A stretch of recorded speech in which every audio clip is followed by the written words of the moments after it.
سلام، دستتون شاد باشه. من غزاله هستم. به کانال یوتیوب مارما موومنت خوش اومدید. در این سری ویدیوهای آموزشی قرار هست با هم آسانه‌های یوگا رو از پای قدم به قدم یاد بگیریم و از مسیر زیبای یوگا لذت ببریم. امروز قرار هست با هم وضعیت تریپادا آدا موکا شواناسانا رو یاد بگیریم که از آسانه‌های معکوس هستش و مانند وضعیت اصلی یعنی داونوارد داگ باعث میشه که کل بدن از جمله مچ دست، بازو، شانه، عضلات کور و پاها تقویت بشه. این آسانا باعث بالا رفتن انعطاف ستون فقرات میشه، به کشش ران پا و ساق پا کمک میکنه و به مرور زمان باعث بالا رفتن تمرکز و تعادل در ما میشه.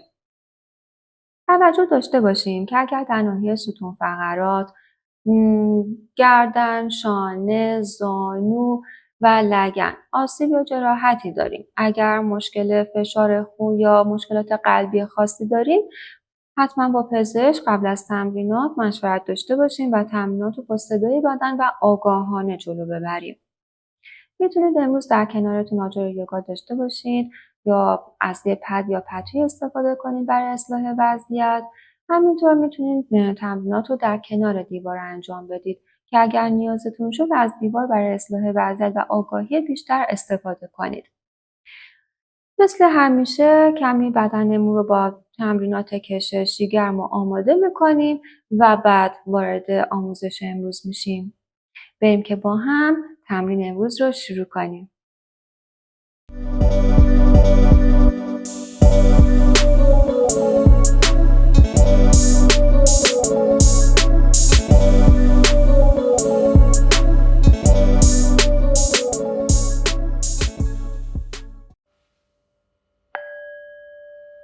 این وضعیت در زبان سانسکریت بهش تریپادا آدا موکا شواناسانا به معنی three-legged downward facing dog، سگ سرپایین سپا، یا اکاپادا آدا موکا شواناسانا به معنی one-legged downward facing dog یا سگ سرپایین تکپا هستش. بهش داون داگ اسپلیت هم میگن. این آسانا به دو صورت انجام میشه، به صورت لگن بسته و لگن چرخیده که حالت لگن چرخیده احتیاج به انعطاف بیشتری داره. ما از هر دو آسانا استفاده زیادی میکنیم در جابجایی هامون، مثل سیکلای وینیاسا و فلوهایی که داریم از این آسانا زیاد استفاده میکنیم. به طور مثال از وضعیت داونوارد داگ میخوایم وارد وضعیت آنجانیاسانا یا ویرابادراسانا بشیم. ابتدا وارد این آسانا میشیم، پامون رو بالا میبریم و بعد پامون رو جلو میذاریم و وارد آسانای بعدی میشیم. امروز تمریناتمون رو مرحله مرحله با هم جلو میبریم. هر دو تا تنوع آسانا رو یاد میگیریم و نیازمون شد وضعیتمون رو اصلاح میکنیم. برای تمرین از وضعیت 4 دست و پا یا تیبل پوز شروع میکنیم. این تو وضعیت 4 دست و پا فاصله دست و پامون رو تنظیم میکنیم به طوری که مچ دستامون زیر شونمون باشه، زانوهامون زیر لگن، فاصله دستامون عرضشونه، فاصله پاها عرض لگن.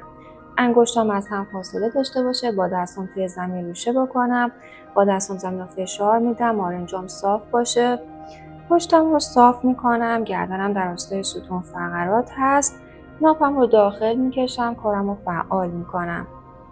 از این وضعیت قراره که وارد وضعیت داونوارد داگ بشیم. قبلا آموزش داونوارد داگ رو کامل براتون توضیح دادم.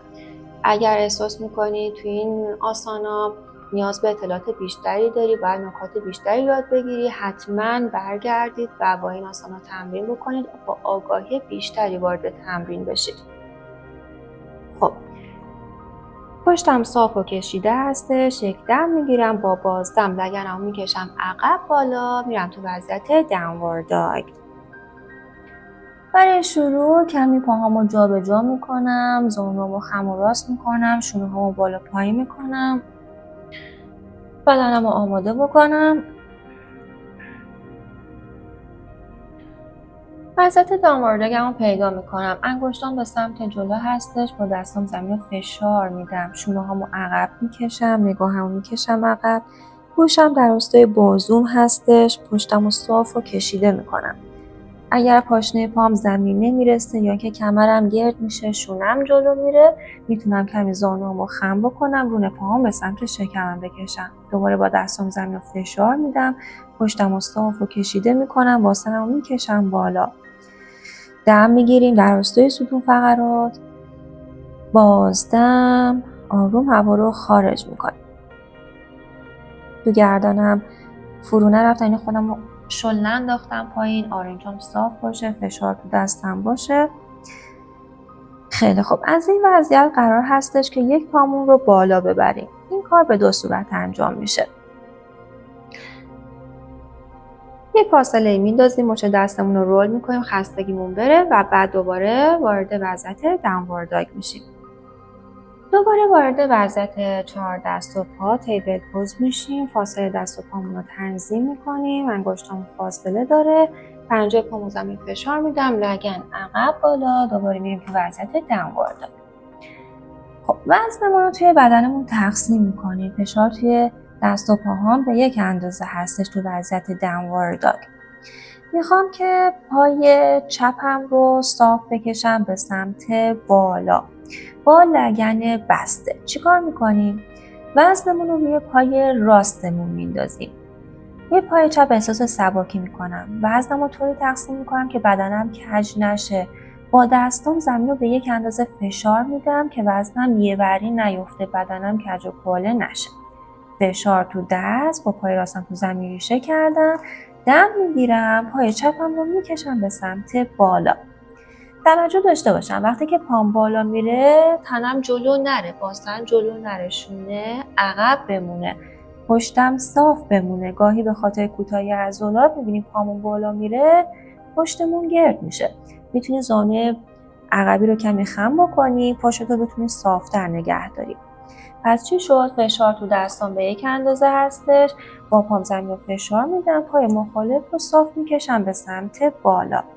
با دستام تو زمین ریشه کردم، با انگشتام زمین رو فشار میدم، دستام کج و کوله نشه، انگشتام بلند نشه، آرنجم خم نشه، پامو صاف میکشم به سمت بالا. پای پشتیم که بالا هستش، زانو صاف هستش. آگاهی رو ببر به سمت لگن. وقتی که پامون میره بالا، ناخودآگاه بدن تمایل داره که لگن رو بچرخونه. ما نباید اینجا اجازه بدیم. تو این تنوع قرار هستش لگن بسته باشه. پس پا که رفت بالا، الان پای چپم بالا هست. آگاهیمو به سمت باسن چپ میبرم، باسن رو به سمت پایین میکشم. من با این پا هم انجام میدم که توی تصویر براتون واضح باشه. لگن نباید این شکلی چرخیده باشه، باید استخوان لگن راستم رو بکشم پایین، 2 تا استخوان لگن توی یک خط باشه. زانومو صاف میکنم، شونه عقب، پشتم صاف هستش، نگاه هم عقب، دم و بازدم داریم. این پایی که بالا هست میتونه هم پوینت باشه هم فلکس باشه. با توجه به هدفی که از آسانا داریم میتونیم پامون رو پوینت یا فلکس کنیم. اگر که پوینت باشه، پاها یعنی پنجه پا به سمت بیرون کشیده میشه، روی انعطاف پا بیشتر کار میشه، از نظر زیبایی ظاهری خطوط کشیده تری توی این وضعیت روی پاهامون داریم. اگر که پامون فلکس باشه، پنجه پا به سمت ساق پا کشیده میشه و روی عضلات ساق پا و قدرت پاهامون بیشتر کار میشه. همینطور میتونه به ثبات و تعادلمون هم کمک بکنه. بسته به هدفی که داریم، باز هم هر دو رو تمرین میکنیم که با هر دو آسانا آشنا بشیم. پس یک بار دیگه انجام میدم. وضعیت داونورد داگمو که پیدا کردم، وزنمو میندازم روی یک پا، پای مخالف رو بالا میکشم، استخون لگن پای بالایی رو میکشم پایین که لگن بسته بمونه، نافم پایین باشه، نه چرخه به سمت پهلو. فشار تو دست، شونه عقب، پشتم گرد نشه. همینطور گاهی میبینیم که کمر قوس میخوره، گود میشه پایین کمر. این شکل هم نباید باشه. پشتت صاف مثل خطکش، صاف و کشیده، شونه عقب، نگاه عقب، پا بالا. با هر دم و بازدم سعی میکنیم پا رو بالاتر ببریم به شرطی که لگن نچرخه. 2 تا شونه باید توی یک خط باشه، لگن بسته باشه تا هر جا که راحتی پات رو بالا میبری. حالا پات رو میتونی پوینت بکنی یا اینکه فلکس نگهش داری. نفس میکشی، دم، باز، دم.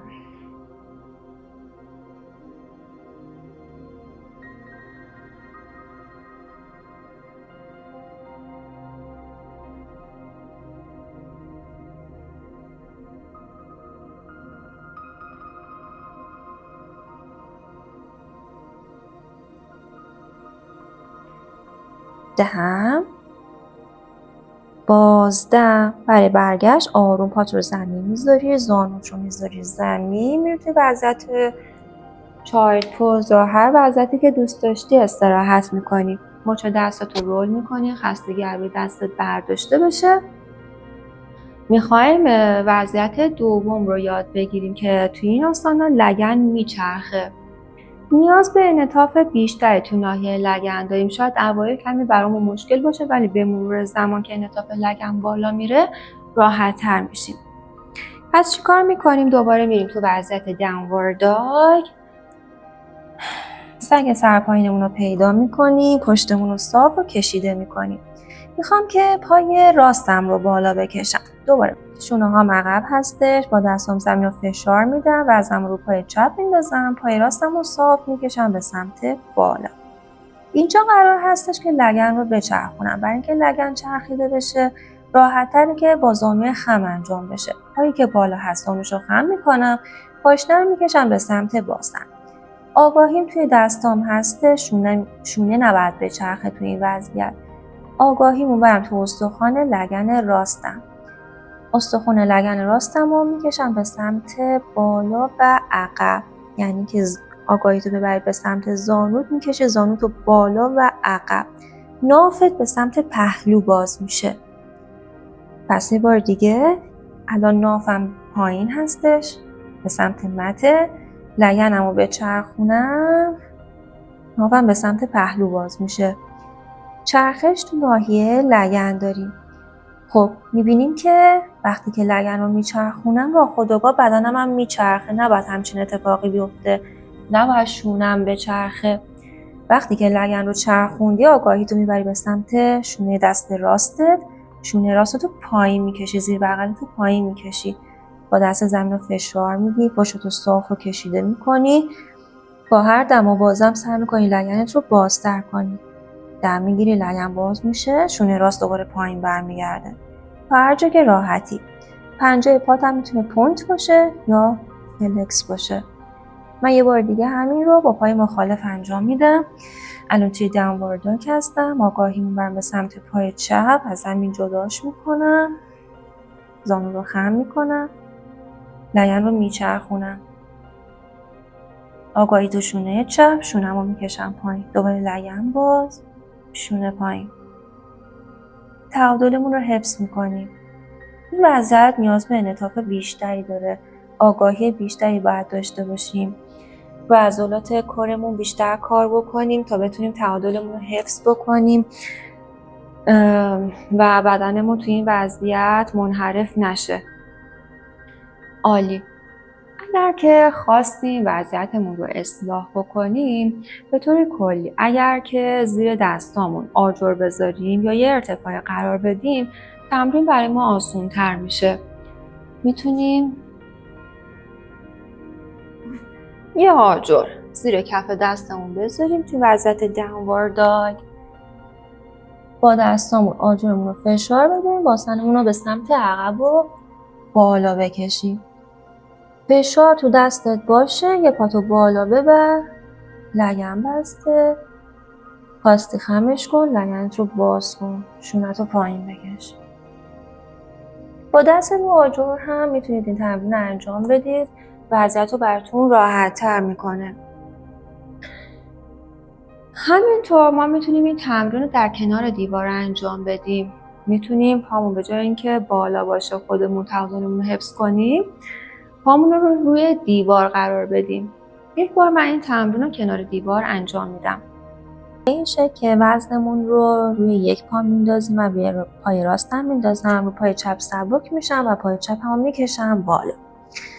فاصله با دیوار یه طوری باشه که پام به دیوار تکیه داشته باشه. حالا بر اساس اینکه هدفم اینه که پام پوینت باشه یا فلکس. اگر قرار پام فلکس باشه کف پا رو میذارم روی دیوار، پاشنه پام به دیوار فشار میدم. اگر قرار پام پوینت باشه پنجه پامو روی دیوار میذارم و پامو پوینت رو کشیده میکنم. تو این وضعیت وقتی که پامون به دیوار تکیه داره راحت‌تر میتونیم لگن رو باز یا بسته کنیم. آگاهیمون روی لگن بیشتر هستش. اگر قراره لگن بسته باشه راحت‌تر میتونم استخوان لگنم رو پایین نگه دارم. اگر قراره لگنم رو باز کنم راحت‌تر میتونم بچرخونمش. همینطور آگاهی رو شونم بیشتره. راحت‌تر میتونم شونم رو بچرخونم، 2 تا شونم رو توی یک خط نگه دارم.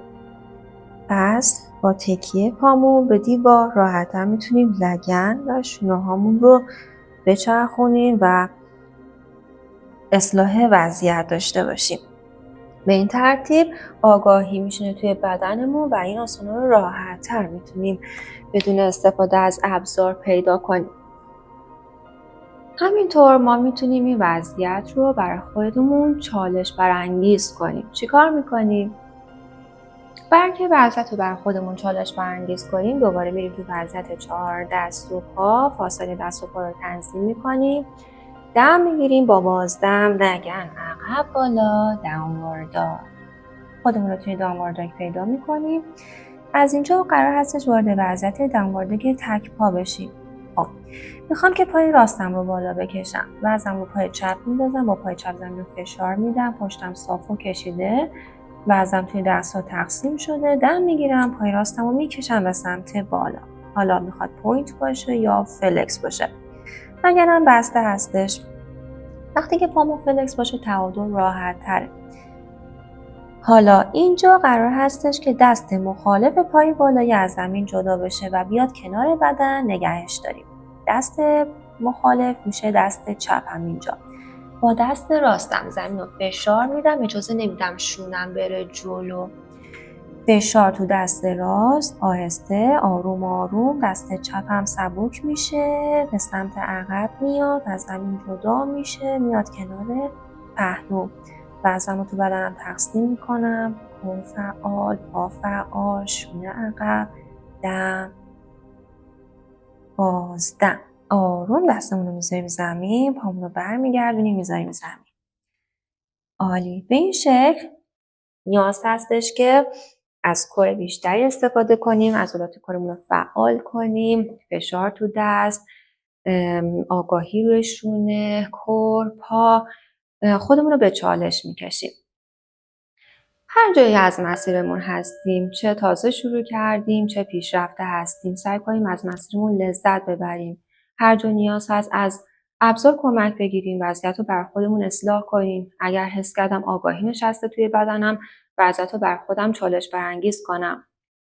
هر جا از مسیر هستیم حسش میکنیم، لمسش میکنیم و قدم به قدم جلو میریم. امیدوارم آموزش امروز براتون مفید بوده باشه. اگر سوال، نظر، پیشنهادی تو این زمینه داشتید خیلی خوشحال میشم که برام زیر ویدیو به صورت کامنت قرار بدید. اگر دوست داشتید این کانال رو سابسکرایب و به دوستاتون معرفی کنید. عشق و سپاس. نماسته.